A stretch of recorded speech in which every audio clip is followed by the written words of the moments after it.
ಧರ್ಮಸ್ಥಳ ಕೇಸ್ನಲ್ಲಿ ಇದೀಗ ಮಹತ್ವದ ಬೆಳವಣಿಗೆಯೊಂದಾಗಿದೆ. ಆರೋಪ ಮಾಡ್ತಿದ್ದವರೇ ಇದೀಗ ಆರೋಪಿಗಳ ಸ್ಥಾನಕ್ಕೆ ಬಂದು ನಿಂತಿದ್ದಾರೆ. ದಿನದಿಂದ ದಿನಕ್ಕೆ ಸುಜಾತಾ ಭಟ್ ಸುಳ್ಳುಗಳು ಜಗಜ್ಜಾಹೀರಾಗ್ತಾ ಇದೆ. ಯಾವ ಮಟ್ಟಿಗೆ ಇವತ್ತಿನ ಸೋಷಿಯಲ್ ಮೀಡಿಯಾ ಆಧುನಿಕ ಜಗತ್ತು ಎಷ್ಟು ಮುಂದುವರೆದಿದೆ, ಇಂತಹ ಸಮಯದಲ್ಲೇ ಸುಳ್ಳುಗಳ ಸರಮಾಲೆ ಕಾನೂನಿನ ದಾರಿ ತಪ್ಪಿಸುವಂತಹ ಕೆಲಸಗಳನ್ನು ಮಾಡಲಾಗ್ತಾ ಇದೆ. ಧರ್ಮಸ್ಥಳ ಕೇಸ್ಗೆ ಸಂಬಂಧಪಟ್ಟಂತೆ ಇದು ಬಿಗ್ ಬ್ರೇಕಿಂಗ್ ಸುದ್ದಿ. ಇತ್ತೀಚೆಗಷ್ಟೇ ಸುಜಾತಾ ಭಟ್ ಅವರು ತಮ್ಮ ವಕೀಲರ ಜೊತೆಗೂಡಿ ಒಂದು ಫೋಟೋವನ್ನ ಬಿಡುಗಡೆ ಮಾಡಿದ್ರು. ಈಕೆ ಅನನ್ಯ ಭಟ್, ಈಕೆ ನನ್ನ ಮಗಳು ಅಂತ ಹೇಳಿಕೊಂಡಿದ್ರು. ಇದೀಗ ಆ ಫೋಟೋದ ಅಸಲಿಯತ್ತು ಕೂಡ ಬಯಲಾಗಿದೆ. ರಾಜಾರೋಷವಾಗಿ ಎಡಿಟ್ ಮಾಡಿದಂತಹ ಫೋಟೋವನ್ನ ಬಿಡುಗಡೆ ಮಾಡಿ ಈಕೆ ಅನನ್ಯ ಭಟ್, ಇಡೀ ರಾಜ್ಯವನ್ನ ನಂಬಿಸುವಂತಹ ಕೆಲಸಕ್ಕೆ ಮುಂದಾಗಿದ್ರು ಸುಜಾತಾ ಭಟ್ ಅನ್ನೋದು ಈಗ ಬಟಾ ಬಯಲಾಗಿದೆ. ಇದಲ್ಲದೆ ಇಂತಹದೊಂದು ಕೃತ್ಯದಲ್ಲಿ ಇದೀಗ ಹಲವರು ಭಾಗಿಯಾಗಿರೋದು ಕೂಡ ಪತ್ತೆಯಾಗ್ತಾ ಇದೆ. 2007ರಲ್ಲಿ ಸಾವು ಕಂಡಂತಹ ಕೊಡಗು ಮೂಲದ ವಾಸಂತಿ ಅನ್ನುವರ ಕಾಲೇಜು ದಿನಗಳ ಫೋಟೋವನ್ನ ಇಟ್ಕೊಂಡು ಅದನ್ನ ಎಡಿಟ್ ಮಾಡಿ ಈಕೆ ತನ್ನ ಮಗಳು ಅನನ್ಯ ಭಟ್ ಅಂತ ಸುಜಾತಾ ಭಟ್ ಇಡೀ ರಾಜ್ಯವನ್ನ ನಂಬಿಸುವಂತಹ ಕೆಲಸಕ್ಕೆ ಕೈ ಹಾಕಿದ್ರು. ಅದ್ಯಾವ ಮಟ್ಟಿಗೆ ತಲೆ ಓಡಿಸಿದ್ದಾರೆ, ಯಾವ ಕಾನೂನಿನ ಭಯವೂ ಕೂಡ ಇಲ್ಲದೆ ಅದ್ಯಾವ ಮಟ್ಟಿಗೆ ಜನರಿಗೆ ಮಂಕುಬೂದಿ ಎರಚೋದಕ್ಕೆ ಮುಂದಾಗಿದ್ರು ಅನ್ನೋದನ್ನ ನೋಡಿ ಈಗ ಜನರೇ ದಂಗಾಗಿ ಹೋಗ್ತಿದ್ದಾರೆ. ಇನ್ನು ಸುಜಾತಾ ಭಟ್ಗೆ ಈ ಒಂದು ಖತರ್ನಾಕ್ ಐಡಿಯಾವನ್ನ ಕೊಟ್ಟಿದ್ದೆ AI ವಿಡಿಯೋಗಳನ್ನ ಮಾಡ್ತಾ ಇದ್ದಂತಹ ಓರ್ವ ಯೂಟ್ಯೂಬರ್ ಅನ್ನೋದು ಈಗ ಗೊತ್ತಾಗ್ತಾ ಇದೆ. ಈ ರೀತಿಯಾದಂತಹ ಖತರ್ನಾಕ್ ಐಡಿಯಾಗಳು ಬೇರೆ ಯಾರಿಗೂ ಬರೋದಕ್ಕೆ ಸಾಧ್ಯ ಇಲ್ಲ ಅನ್ಸುತ್ತೆ. ಆಧುನಿಕ ಕಿರಾತಕರು ಈಗ ಇಂತಹದೊಂದು ಕೃತ್ಯಕ್ಕೆ ಮುಂದಾಗಿದ್ದಾರೆ. ಸದನದಲ್ಲಿ ಪರಮೇಶ್ವರ್ ಅವರು ಎಚ್ಚರಿಕೆ ಕೊಟ್ಟಂತಹ ಬೆನ್ನಲ್ಲೇ, ಗೃಹ ಸಚಿವರು ನೀಡಿದಂತಹ ಎಚ್ಚರಿಕೆಯ ಬೆನ್ನಲ್ಲೇ ಧರ್ಮಸ್ಥಳ ಕೇಸ್ನಲ್ಲಿ ಒಂದೊಂದೇ ಸತ್ಯಗಳು ಈಗ ಬಯಲಾಗ್ತಾ ಇದೆ. ಸುಜಾತಾ ಭಟ್ಗೆ ಈ ರೀತಿಯಾದಂತಹ ಒಂದು ಖತರ್ನಾಕ್ ಐಡಿಯಾವನ್ನು ಕೊಟ್ಟಿದ್ದೆ MD ಸಮೀರ್ ಅನ್ನುವ ಯೂಟ್ಯೂಬರ್. ಧರ್ಮಸ್ಥಳ ಕೇಸ್ನ ಬೆನ್ನಲ್ಲೇ ಅನನ್ಯ ಭಟ್ ಯಾರು ಅನ್ನುವಂತಹ ಪ್ರಶ್ನೆಯನ್ನ ಮಾಡಲಾಗ್ತಾ ಇತ್ತು. ಆಕೆ ಬಗ್ಗೆ ಅನುಮಾನಗಳು ಮೂಡಿದ್ವು. ಆಗ ಜನ ಪ್ರಶ್ನೆ ಕೇಳ್ತಾ ಇದ್ದಾರೆ, ಜನರ ಬಾಯಿಯನ್ನು ಮುಚ್ಚಿಸಬೇಕು ಅನ್ನುವ ನಿಟ್ಟಿನಲ್ಲಿ ಈ MD ಸಮೀರ್ ಅನ್ನುವ ವ್ಯಕ್ತಿ ಇಂತಹದೊಂದು ಅಧ್ವಾನದ ಪ್ಲಾನ್ ಅನ್ನು ಮಾಡಿದ್ದ ಅನ್ನೋದು ಗೊತ್ತಾಗ್ತಾ ಇದೆ. ಸುಜಾತಾ ಭಟ್ಗೆ ಇಂತಹದೊಂದು ಐಡಿಯಾ ಕೊಟ್ಟಿದ್ದೇ MD ಸಮೀರ್ ಅನ್ನುವ ಆರೋಪ ಕೇಳಿ ಬಂದಿದೆ. ಈಗ ಅನನ್ಯಾಳ ಹೆಸರಲ್ಲಿ ಯಾರ ಫೋಟೋವನ್ನ ಬಿಡುಗಡೆ ಮಾಡುವುದು ಅನ್ನುವ ಪ್ರಶ್ನೆ ಬಂದಂತಹ ಸಂದರ್ಭದಲ್ಲಿ ಇದೇ MD ಸಮೀರ್ ಕೆಲವು ಷರತ್ತುಗಳನ್ನು ಕೂಡ ಹಾಕಿದ್ದ. ಎಲ್ಲಿಯೂ ಕೂಡ ಸಿಕ್ಕಿ ಹಾಕಿಕೊಳ್ಳದಂತೆ MD ಸಮೀರ್ ಪ್ಲಾನ್ ಮಾಡಿದ್ದ ಅಂತ ಹೇಳಲಾಗ್ತಾ ಇದೆ. ಧರ್ಮಸ್ಥಳ ಕೇಸ್ಗೆ ಸಂಬಂಧಪಟ್ಟಂತೆ ನಿಜಕ್ಕೂ ಬೆಚ್ಚಿ ಬೀಳಿಸುವಂತಹ ಅಂಶಗಳು ಈಗ ಬಯಲಾಗ್ತಾ ಇದೆ. ಸುಜಾತಾ ಸತ್ಯ ಬಯಲಾಗ್ತಾ ಇದ್ದಂತೆ ಎಲ್ಲೆಡೆ ಸಂಚಲನ ಸೃಷ್ಟಿಯಾಗಿತ್ತು. ಧರ್ಮಸ್ಥಳ ವಿರೋಧಿ ಗ್ಯಾಂಗ್ಗೆ ತೀವ್ರ ಮುಜುಗರಕ್ಕೆ ಒಳಗಾಗಿದ್ದರಿಂದ ಅನನ್ಯ ಭಟ್ಲ ಫೋಟೋವನ್ನ ಬಿಡುಗಡೆ ಮಾಡುವ ಪ್ಲಾನ್ ಮಾಡಿತ್ತು. ಅನನ್ಯ ಭಟ್ ಧರ್ಮಸ್ಥಳಕ್ಕೆ ಹೋಗಿ ಅಲ್ಲಿಂದ ಕಾಣೆಯಾಗಿರ್ತಾಳೆ, ಆಕೆಯನ್ನು ಕೊಲೆ ಮಾಡಿದ್ದಾರೆ ಅನ್ನುವ ಶಂಕೆ ಇದೆ ಅಂತ ಸುದ್ದಿಯನ್ನು ಹಬ್ಬಿಸಲಾಯಿತು ಮೊದಲಿಗೆ. ಆದರೆ ಅದಕ್ಕೆ ಸಂಬಂಧಪಟ್ಟಂತೆ ಅನನ್ಯ ಭಟ್ ಯಾರು ಅನ್ನೋದಕ್ಕೆ ಯಾವುದೇ ದಾಖಲೆಗಳನ್ನು ನೀಡಿರಲಿಲ್ಲ. ಇದು ಹಲವು ಅನುಮಾನಗಳಿಗೆ ಎಡೆ ಮಾಡಿಕೊಟ್ಟಿತ್ತು. ಆ ಸಂದರ್ಭದಲ್ಲಿ ರಾಜ್ಯದ ಜನಕ್ಕೆ ಒಂದಷ್ಟು ಅನುಮಾನಗಳು ಕಾಡೋದಕ್ಕೆ ಶುರುವಾಗಿತ್ತು. ಇದೀಗ ಎಲ್ಲ ಸತ್ಯಾಂಶ ಬಯಲಾಗ್ತಾ ಇದೆ, ಎಲ್ಲರ ಮುಖವಾಡ ಕಳಚ್ತಾ ಇದೆ ಅಂತ ಹೇಳ್ಬೋದು. AI ವಿಡಿಯೋಗಳನ್ನು ಮಾಡುವಂತಹ ಕಿರಾತಕರಿಗೆ ಮಾತ್ರ ಈ ರೀತಿಯಾದಂತಹ ಐಡಿಯಾಗಳು ಬರೋದಕ್ಕೆ ಸಾಧ್ಯ. ಸುಜಾತಾಗೆ ಅನನ್ಯ ಭಟ್ ಅನ್ನುವ ಮಗಳು ಇದ್ದಳು ಅನ್ನೋದಕ್ಕೂ ಒಂದು ದಾಖಲೆಯನ್ನು ಸೃಷ್ಟಿ ಮಾಡಬೇಕಿತ್ತು. ಯಾಕಂದ್ರೆ ಜನ ಕೊನೆ ಪಕ್ಷ ಅನನ್ಯ ಭಟ್ಟದು ಒಂದು ಫೋಟೋವನ್ನಾದ್ರೂ ಕೊಡಿ ಅಂತ ಕೇಳೋದಕ್ಕೆ ಶುರು ಮಾಡಿದ್ರು. ಆಗ ಈ ಖತರ್ನಾಕ್ ಗ್ಯಾಂಗ್ ಏನ್ ಮಾಡುತ್ತೆ, ಒಂದು ಸಭೆಯನ್ನ ಮಾಡುತ್ತೆ. ಅಲ್ಲಿ ಅನನ್ಯ ಫೋಟೋವನ್ನ ಬಿಡುಗಡೆ ಮಾಡುವಂತಹ ಪ್ಲಾನ್ ರೂಪುಗೊಂಡಿತ್ತು. ಆಗ ಅವರು ಅದಕ್ಕೆ ಬಳಕೆ ಮಾಡಿಕೊಂಡಿದ್ದು ವಾಸಂತಿ ಅನ್ನೋರ ಫೋಟೋವನ್ನ. ಕೊಡಗು ಮೂಲದ ವಾಸಂತಿ, ಯಾಕೆ ವಾಸಂತಿ ಅನ್ನೋರ ಫೋಟೋವನ್ನೇ ಬಳಕೆ ಮಾಡ್ಕೊಳ್ತಾರೆ ಅನ್ನೋದಕ್ಕೆ ಈ ಖತರ್ನಾಕ್ ಗ್ಯಾಂಗ್ ಅದಕ್ಕೂ ಒಂದು ಪ್ಲಾನ್ ಅನ್ನು ರೂಪಿಸಿತ್ತು. MD ಸಮೀರ್ ಬದುಕಿರೋರ ಫೋಟೋ ಆಗಿರಬಾರ್ದು ಅನ್ನುವ ಕಂಡೀಷನ್ ಅನ್ನು ಹಾಕ್ತಾನೆ. ಮೃತಪಟ್ಟು ತುಂಬಾ ವರ್ಷ ಆಗಿರುವಂತಹ ಹುಡುಗಿ ಫೋಟೋ ಬೇಕು, ಆ ಫೋಟೋ ಗುರುತಿಸಿ ಹೇಳಬಲ್ಲಂತವರು ಇರಬಾರ್ದು, ಅಂಥವರದ್ದೇ ಫೋಟೋ ಬೇಕು ಅಂತ ಈ ಸಮೀರ್ ಅನ್ನುವ ವ್ಯಕ್ತಿ ಷರತ್ತನ್ನು ವಿಧಿಸಿದ್ದ. ನೋಡಿ ಯಾವ ರೇಂಜ್ಗೆ ಈ ಖತರ್ನಾಕ್ ಗ್ಯಾಂಗ್ ಪ್ಲಾನ್ ಮಾಡಿದೆ ಅಂತ. ಈಗ ಇಂಟರ್ನೆಟ್ ಸಾಕಷ್ಟು ಮುಂದುವರೆದಿದೆ, ಸೋಷಿಯಲ್ ಮೀಡಿಯಾ ಇಷ್ಟೊಂದು ಸ್ಟ್ರಾಂಗ್ ಆಗಿ ಬೆಳೆದಿದೆ. ಯಾರ್ದೋ ಒಬ್ರು ಫೋಟೋವನ್ನ ಹಾಕಿದ್ರೆ ಅದು ಇನ್ನೊಬ್ಬರಿಗೆ ಮ್ಯಾಚ್ ಆಗ್ತಿದೆಯಲ್ಲ ಅಂತ ಹೇಳಿ ಅದನ್ನು ನೋಡುವಂತಹ ಜನರೇ ಒಂದು ಫೋಟೋವನ್ನ ಇಟ್ಕೊಂಡು ಬಂದ್ಬಿಡ್ತಾರೆ. ಆದರೆ ಸತ್ತು ತುಂಬಾ ವರ್ಷ ಆಗಿದ್ರೆ ಅದನ್ನು ಹುಡುಕೋದು ಅಷ್ಟು ಸುಲಭ ಅಲ್ಲ. ಇದನ್ನ ಅರಿತಿದ್ದಂತಹ ಆ ಸಮೀರ್ ಅನ್ನುವ ವ್ಯಕ್ತಿ ಈ ರೀತಿಯಾದಂತಹ ಒಂದು ಪ್ಲಾನ್ ಅನ್ನ ಮಾಡ್ತಾನೆ. ಈ ವಾಸಂತಿ ಅನ್ನುವ ಯುವತಿಯ ಫೋಟೋವನ್ನ ಫೈನಲ್ ಮಾಡೋದಕ್ಕಿಂತ ಮುಂಚೆ ಹಲವು ಫೋಟೋಗಳಿಗಾಗಿ ಈ ತಂಡ ಹುಡುಕಾಟವನ್ನ ಮಾಡಿತ್ತು. ಇಂಟರ್ನೆಟ್ ಅಲ್ಲಿ ಹಲವು ಫೋಟೋಗಳಿಗೆ ಹುಡುಕಾಡಿತ್ತು. ಆದರೆ ಇಮೇಜ್ ಸರ್ಚ್ ನಲ್ಲಿ ಸಿಕ್ಕಿ ಬೀಳುವಂತಹ ಆತಂಕ ಈ ಗ್ಯಾಂಗ್ಗೆ ಇತ್ತು. ಯಾಕಂದ್ರೆ ಇವತ್ತಿನ ಕಾಲದಲ್ಲಿ ಯಾವುದಾದ್ರೂ ಒಂದು ಫೋಟೋ ಇಂಟರ್ನೆಟ್ ನಲ್ಲಿ ಇದೆ ಅಂತ ಹೇಳಿದ್ರೆ ಅದನ್ನ ಗೂಗಲ್ ನಲ್ಲಿ ಸರ್ಚ್ ಮಾಡಿದ ತಕ್ಷಣ ಸಿಕ್ಕಿಬಿಡುತ್ತೆ. ಆ ರೀತಿಯಾದಂತಹ ಆಧುನಿಕ ತಂತ್ರಜ್ಞಾನ ಆಧುನಿಕ ಜಗತ್ತಿನಲ್ಲಿ ಬೆಳೆದಿದೆ.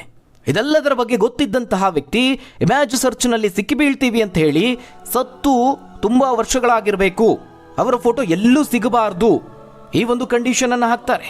ಹಲವು ಫೋಟೋಗಳನ್ನು ಇಟ್ಕೊಂಡು ಚರ್ಚೆ ಮಾಡಿದ್ದಂತಹ ಸಮೀರ್ ಈ ಯಾವ ಫೋಟೋಗಳು ಕೂಡ ಬೇಡ ಅಂತ ಹೇಳಿದ್ದ ಅನ್ನೋದು ಕೂಡ ವರದಿಯಾಗ್ತಾ ಇದೆ.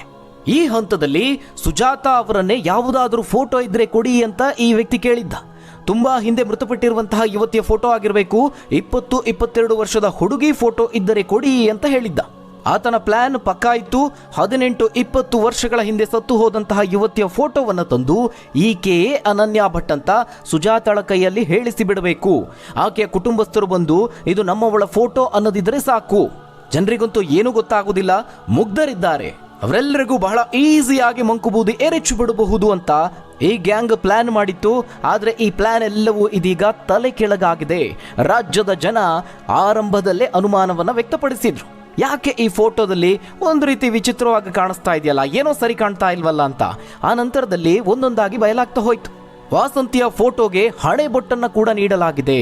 ನೋಡಿ, ಎಲ್ಲಿಂದ ಎಲ್ಲಿಗೆ ಯೋಚನೆ ಮಾಡಿದೆ ಈ ಖತರ್ನಾಕ್ ಗ್ಯಾಂಗ್. ಆದರೆ ಪಾಪ ಪ್ಲಾನ್ ಮಾಡುವಂತಹ ಭರದಲ್ಲಿ ಹಣೆಬೊಟ್ಟು ಸ್ವಲ್ಪ ಮಿಸ್ ಆಗಿ ಸೈಡಿಗೆ ಹೋಗ್ಬಿಟ್ಟಿದೆ. ಅಲ್ಲಿಗೆ ಸಿಕ್ಕಿಬಿತ್ತು ನೋಡಿ ಈ ಖತರ್ನಾಕ್ ಗ್ಯಾಂಗ್. ಈ ಪ್ಲಾನ್ ಮಾತುಕತೆ ಮಾಡ್ತಾ ಇರುವಂತಹ ಸಂದರ್ಭದಲ್ಲಿ ಸುಜಾತಾ ಭಟ್ ನನ್ನ ಹತ್ರ ಒಂದು ಫೋಟೋ ಇದೆ ಅಂತ ಹೇಳ್ಬಿಡ್ತಾರೆ. ಅದೇ ಈ ವಾಸಂತಿಯ ಫೋಟೋ. ಈ ಹಂತದಲ್ಲಿಯೇ ರಂಗಪ್ರಸಾದ್ ಅವರ ಸೊಸೆ ವಾಸಂತಿ ಫೋಟೋವನ್ನ ಸುಜಾತಾ ಅವರು ಕೊಡ್ತಾರೆ. ರಂಗಪ್ರಸಾದ್ ಮಗ ಶ್ರೀವತ್ಸ, ಈ ಶ್ರೀವತ್ಸ ಅವರ ಪತ್ನಿ ಈ ವಾಸಂತಿ. ಈ ವಾಸಂತಿಯ ಫೋಟೋ ಹಳೆಯ ಫೈಲಲ್ಲಿದೆ ಅಂತ ಸುಜಾತಾ ಭಟ್ ಹೇಳ್ತಾರೆ. ವಾಸಂತಿ 2007ರಲ್ಲಿಯೇ ಮೃತಪಟ್ಟಿದ್ಲು ಅನ್ನುವ ವಿಚಾರವನ್ನು ಕೂಡ ಬಹಿರಂಗಪಡಿಸ್ತಾರೆ. ಆಕೆಯನ್ನು ಗುರುತಿಸಬಲ್ಲಂತಹ ಏಕೈಕ ವ್ಯಕ್ತಿ ಅಂದ್ರೆ ಆಕೆಯ ಗಂಡ ಶ್ರೀವತ್ಸ ಮಾತ್ರ. ಆದರೆ ಆತ ಕೂಡ 2025ರಲ್ಲಿಯೇ ಸಾವು ಕಂಡಿದ್ದಾನೆ ಅನ್ನುವ ವಿಚಾರವನ್ನು ಸುಜಾತಾ ಭಟ್ ಹೇಳ್ತಾರೆ. ನೋಡಿ, ಆರಂಭದಲ್ಲಿ ದೂರು ಕೊಟ್ಟಂತಹ ಸಂದರ್ಭದಲ್ಲಿ ಎಷ್ಟು ಮರುಗಿದ್ವಿ, ರಾಜ್ಯದ ಜನ ಕಣ್ಣೀರಿಟ್ಟಿದ್ರು, ಕಮೆಂಟ್ಗಳನ್ನು ಮಾಡಿದ್ರು, ನಾವೆಲ್ಲರೂ ಕೂಡ ಆ ಹುಡುಗಿಗೆ ನ್ಯಾಯ ಸಿಗ್ಲಿ ಅಂತ ಹೇಳ್ತಾ ಇದ್ವಿ. ಮಾಧ್ಯಮಗಳ ಮುಂದೆ, ಮಾಧ್ಯಮಗಳ ಮೈಕ್ಗಳ ಮುಂದೆ ಗೋಗರೆದು ಕಣ್ಣೀರಿಟ್ಟಿದ್ರು. ಇವರ್ಯಾರೋ ನಿಜವಾದ ಸಂತ್ರಸ್ತರೇ ಇರಬೇಕು ಅನ್ನುವಷ್ಟರ ಮಟ್ಟಿಗೆ ನಾಟಕವನ್ನ ಮಾಡಿದ್ರು. ಅದೇ ಸುಜಾತಾ ಭಟ್ ಈ ಮಟ್ಟಿಗೆ ಯೋಚಿಸ್ತಾರಾ? ನಿಜಕ್ಕೂ ಈ ಒಂದು ಸ್ಟೋರಿಯನ್ನ ಕೇಳ್ತಾ ಇದ್ರೆ ಇದ್ಯಾವುದೋ ಖತರ್ನಾಕ್ ಗ್ಯಾಂಗ್ ಬೆಚ್ಚಿ ಬೀಳಿಸುವಂತಿದೆ. ಇವರ ಪ್ಲಾನ್ಗಳು ಬೇರೆ ಏನಿರಬಹುದು? ಇದೆಲ್ಲದಕ್ಕೂ ಕುಮ್ಮಕ್ಕು ಕೊಡ್ತಾ ಇರುವಂತವ್ರು ಯಾರು? ಇವರು ಯಾರಿಗೂ ಕಾನೂನಿನ ಭಯ ಇಲ್ವಾ? ಸದನದಲ್ಲಿ ಗಂಟೆಗಟ್ಟಲೆ ಚರ್ಚೆಗಳಾಗ್ತಾ ಇದೆ. ಗೃಹ ಸಚಿವ ಪರಮೇಶ್ವರ್ ಅವರಿಗೆ ತೀವ್ರವಾದಂತಹ ಒತ್ತಡ ಇದೆ. ಈ ಒಂದು ಕೇಸ್ನ ಹೇಗೆ ನಿಭಾಯಿಸೋದು ಬಹಳ ಸೂಕ್ಷ್ಮ ವಿಚಾರ ಅಂತ ಹೇಳಿ ತಲೆ ಕೆಡಿಸ್ಕೊಂಡಿದ್ದಾರೆ. ಆದ್ರೆ ಈ ಖತರ್ನಾಕ್ ಗ್ಯಾಂಗ್ ನೋಡಿ ಯಾವ ಮಟ್ಟಿಗೆ ಪ್ಲಾನ್ ಮಾಡಿದೆ ಅಂತ. ನಮ್ಮ ಸಮಾಜದಲ್ಲಿ ಅಶಾಂತಿ ಸೃಷ್ಟಿಸುವಂತಹ ಕೆಲಸ, ಮತ್ತೊಂದು ಕಡೆ ವ್ಯವಸ್ಥೆಯನ್ನೇ ಬುಡಮೇಲು ಮಾಡುವಂತಹ ಕೆಲಸ, ಕಾನೂನಿನ ದಿಕ್ಕು ತಪ್ಪಿಸುವಂಥದ್ದು, ತನಿಖೆಯ ದಿಕ್ಕು ತಪ್ಪಿಸುವಂಥದ್ದು, ಎಲ್ಲ ಕೆಲಸಗಳಿಲ್ಲಾಗ್ತಾ ಇದೆ. ಸೌಜನ್ಯ ಪ್ರಕರಣದಲ್ಲಿ ನ್ಯಾಯ ಸಿಕ್ಕಿಲ್ಲ ಅನ್ನೋದು ಎಲ್ರಿಗೂ ಗೊತ್ತು. ಆ ನ್ಯಾಯ ಸಿಗದೇ ಇರುವಂತಹ ಸೌಜನ್ಯ ಪ್ರಕರಣವನ್ನೇ ಇಟ್ಕೊಂಡು ಹಲವರು ಇದೀಗ ತಮ್ಮದೇ ಆಟವನ್ನ ಆಡೋದಕ್ಕೆ ಮುಂದಾಗ್ತಿದ್ದಾರೆ ಅನ್ನೋದು ಈಗ ಬಟಾ ಬಯಲಾಗ್ತಾ ಇದೆ. ನಿಜವಾದ ಸಂತ್ರಸ್ತರು ಅಲ್ಲಿ ಕಣ್ಣೀರಿಡ್ತಾ ಇದ್ದಾರೆ. ಆ ಕಣ್ಣೀರನ್ನ ಇವರು ಬಳಕೆ ಮಾಡಿಕೊಂಡು ಈ ರೀತಿಯಾಗೆಲ್ಲ AI ವಿಡಿಯೋಗಳನ್ನ ಮಾಡೋದು, ಫೋಟೋವನ್ನ ಮಾರ್ಫು ಮಾಡೋದು, ಯಾರದ್ದೋ ಫೋಟೋಗೆ ಪೆನ್ನಲ್ಲಿ ಹಣೆಬೊಟ್ಟನ್ನ ಇಟ್ಟು ನಮ್ಮ ಇಡೀ ಸಮಾಜದ ದಿಕ್ಕು ತಪ್ಪಿಸುವಂತಹ ಕೆಲಸವನ್ನ ಮಾಡ್ತಿದ್ದಾರಲ್ಲ, ಎಂತಹ ಖತರ್ನಾಕ್ ಗ್ಯಾಂಗ್ ಇರಬಹುದು. ಇವರ ಸ್ಟೋರಿ ಹೇಳ್ತಾ ಹೋದ್ರೆ ಸಾಕಷ್ಟಿದೆ. ನೋಡಿ, ಇಲ್ಲಿ ವಾಸಂತಿ 2007ರಲ್ಲಿ ಮೃತಪಡ್ತಾರೆ. ಆಕೆಯ ಗಂಡ ಶ್ರೀವತ್ಸ ಅವರು 2025ರಲ್ಲಿ ಸಾವು ಕಂಡಿದ್ದಾರೆ. ಇನ್ನು ತನ್ನ ಸೊಸೆಯ ಫೋಟೋವನ್ನ ರಂಗಪ್ರಸಾದ್ ಅವರು ಗುರುತಿಸಬಹುದಾಗಿತ್ತು. ಆದರೆ ಈ ವರ್ಷದ ಜನವರಿ 12ಕ್ಕೆ ಅವರು ಕೂಡ ಸಾವು ಕಂಡಿದ್ದಾರೆ. ಇದಲ್ಲದೆ ರಂಗಪ್ರಸಾದ್ಗೆ ಇರುವಂತಹ ಮಗಳಿಗೆ, ಅವರಿಗೆ ಓರ್ವ ಮಗಳು ಕೂಡ ಇದ್ದಾರೆ. ಮಗನ ಜೊತೆಗೆ ಅವರ ಮಗ ಶ್ರೀವತ್ಸ ಅವರು 2025ರಲ್ಲಿ ಸಾವು ಕಾಣ್ತಾರೆ. ಆದರೆ ರಂಗಪ್ರಸಾದ್ಗೆ ಇರುವಂತಹ ಮಗಳಿಗೆ ಈ ವಾಸಂತಿಯ ಯಾವುದೇ ಸಂಪರ್ಕ ಇಲ್ಲ ಅನ್ನೋದು ಸುಜಾತಾ ಭಟ್ಗೆ ಗೊತ್ತಿತ್ತು. ಈ ವಿಚಾರವನ್ನು ಸಹ ಸುಜಾತಾ ಭಟ್ ತನ್ನ ತಂಡಕ್ಕೆ ತಿಳಿಸ್ತಾರೆ. ಇನ್ನು ಮತ್ತೊಂದು ಕಡೆ ಈ ವಾಸಂತಿಯ ತವರು ಮನೆಯವರು ಕೂಡ ಗುರುತಿಸುವಂತಹ ಅಪಾಯ ಇತ್ತು. ಅದಕ್ಕಾಗಿ ವಾಸಂತಿ ಕಾಲೇಜು ದಿನಗಳ ಫೋಟೋವನ್ನು ನೀಡುವ ತೀರ್ಮಾನ ಮಾಡ್ತಾರೆ. ಅದನ್ನು ಸ್ವಲ್ಪ ಮಾರ್ಫು ಮಾಡ್ತಾರೆ. ಜೊತೆಗೆ ಪೆನ್ನಿನಿಂದ ಹಣೆಬೊಟ್ಟನ್ನ ಇಡ್ತಾರೆ. ಮೃತಪಟ್ಟಂತಹ ಸಂದರ್ಭದಲ್ಲಿ ವಾಸಂತಿ ಇದ್ದಿದ್ದೇ ಬೇರೆ ರೀತಿ ಅನ್ನುವ ಅರಿವು ಕೂಡ ಈ ತಂಡಕ್ಕಿತ್ತು. ಇದೀಗ ಈ ಫೋಟೋವನ್ನ ಮಾರ್ಫ್ ಮಾಡಿದಂತಹ ಆರೋಪ ಸಮೀರ್ MD ಮೇಲೆ ಬಂದಿದೆ. ಸಮೀರ್ MD ಈ ತಂಡದ ಸದಸ್ಯ. ವಾಸಂತಿ ಫೋಟೋವನ್ನ ನೋಡಿ MD ಸಮೀರ್ ಕೂಡ ಒಪ್ಪಿಕೊಂಡಿದ್ದ. ಸಿಕ್ಕಿಬೀಳುವಂತಹ ಅಪಾಯ ಕಡಿಮೆ ಇದೆ ಅಂತ ನಿರ್ಧಾರ ಮಾಡಿದ್ದ. ಇದರಿಂದಾಗಿ ಅನನ್ಯಾಳ ಹೆಸರಲ್ಲಿ ವಾಸಂತಿ ಫೋಟೋವನ್ನ ಬಿಡುಗಡೆ ಮಾಡೋದಕ್ಕೆ ಅಂತಿಮವಾಗಿ ನಿರ್ಧಾರ ಮಾಡ್ತಾರೆ. ಇನ್ನು ಫೋಟೋ ಬಿಡುಗಡೆಗೂ ಮುನ್ನ ಮತ್ತೊಂದು ಖತರ್ನಾಕ್ ಪ್ಲಾನ್ ಅನ್ನು ಕೂಡ ಮಾಡಿತ್ತು. ಬೋಳು ಹಣೆಯ ಫೋಟೋಗೆ ಇದೇ MD ಸಮೀರ್ ತನ್ನ ಕೈಯಾರೆ ಪೆನ್ನಿನಿಂದ ಬೊಟ್ಟನ್ನ ಇಟ್ಟಿದ್ದ ಅಂತಲೂ ಹೇಳಲಾಗ್ತಾ ಇದೆ. ನೋಡಿ, ಪ್ರಕರಣದ ಸತ್ಯಾಸತ್ಯತೆ ಒಂದೊಂದಾಗಿ ಬಯಲಾಗ್ತಾ ಇದೆ. ಹಲವು ಸ್ಫೋಟಕ ಆರೋಪಗಳು ಕೇಳಿ ಬಂದಿದೆ. ಈ ರೀತಿಯಾದಂತಹ ಒಂದು ಕೃತ್ಯದ ಬಗ್ಗೆ ನೀವೇನಂತೀರಾ ಅನ್ನೋದನ್ನು ಕಮೆಂಟ್ ಮಾಡಿ.